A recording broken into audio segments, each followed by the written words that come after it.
Hello viewers, here is a Comfort Zones box fan.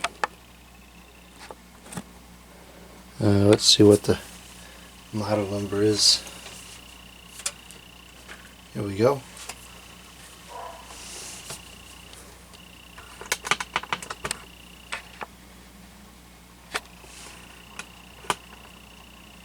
Looks to be model CZ200A, and it was manufactured in 2018, so probably sold in the summer of 2018.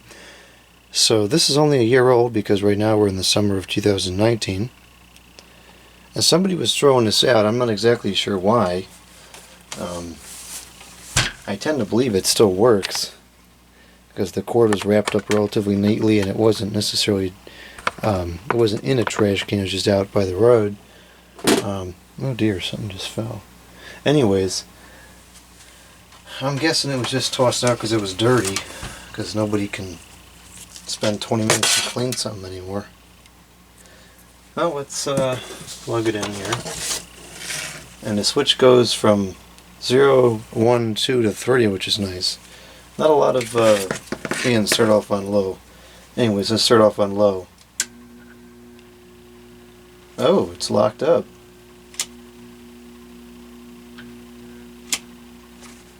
Huh. That's a little surprising. See if I can get it to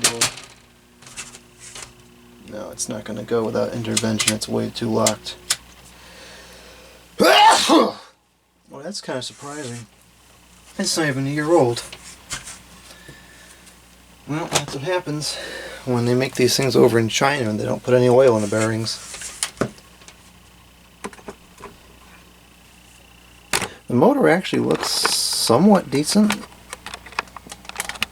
It looks a little bit bigger than some of the other ones that come in, like the Lasco box fans, for instance. No, fine, I'll try with the same daggone thing, just in a different shell. Well, anyways, I'm going to open this up primarily out of curiosity to see what the motor's like and everything. And if it seems like it's worth repairing, I'll repair it. I have not heard great things about these box fans. I don't know, we'll see what happens. It's a piece of curiosity, and for free, who can complain?